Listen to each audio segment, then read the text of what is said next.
मी स्वतः पुढारी न्यूजचा संपादक म्हणून मी स्वतः देतो. मी आज आंदोलनाच्या ठिकाणी जाऊन आलेलो आहे. आंदोलन अतिशय शिस्तीत चाललेलं आहे. आंदोलनामध्ये कोणताही राडा चाललेला नाही.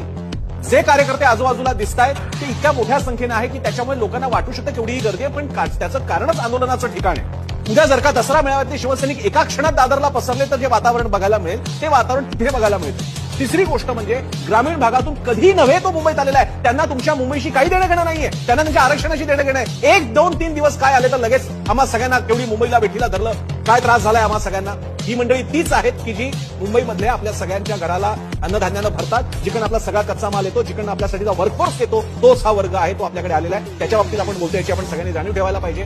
आणि जे काही घटना घडलेल्या आहेत त्या इतक्या अपवादात्मक आहेत की त्यामुळे आंदोलन हातून निसटलं. म्हणजे अन्य कुठल्या साध्या व्यक्तीपासून ते छगन भुजबळांपर्यंत सगळे म्हणतायत काय झालेले वगैरे, जणू काही तालिबान अवतरली की काय, असं चित्र नाही. हे मी जबाबदारीने सांगू इच्छितो. मी पुढची गोष्ट म्हणजे ही घटना ही इतकी मोठी करून दाखवली जाते की जणू काही तालिबान अवतरलंय. म्हणजे छत्रपती शिवाजी महाराज टर्मिनस आणि आझाद मैदानाच्या बाजूला घोड्यावरती बसलेले तालिबानी बंदुका घेऊन जात आहेत की काय, असं चित्र तयार केलं जात आहे. असं नाहीये.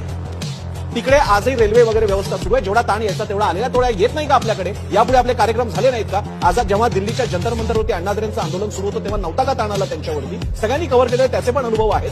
ही मंडळी त्यांच्या गरजांसाठी आलेले आहेत, तर ते पण आले नसते. त्यांचं काही म्हणणं नाही, त्या मांडणीसाठी ते आलेले आहेत आणि ते मुंबईत नाही येणार तर कुठे येणार? त्याच्याद्वारे त्यांनी आपला हक्क दाखवलेला आहे की आमची सुद्धा मुंबई आहे. मुंबईचा मराठी माणूस काय फक्त चाकरमानी पांढरपेशा नोकरदार असतो का? तो शेतकरी सुद्धा आहे. हे किती छान आहे, हे किती सुंदर आहे. मुंबई म्हणतात शेतकरी डोळ्यासमोर येत नाही, कारण मुंबईत शेतीच होत नाही. पण या निमित्ताने शेतकरी बांधव ग्रामीण महाराष्ट्रातली माणसं आलेली आहेत आणि मुंबईवरती त्यांनी आपला सातबारा आपला नावावर करून घेतलेला आहे. त्या दृष्टीने सुद्धा मुंबईकरांनी बघितलं पाहिजे.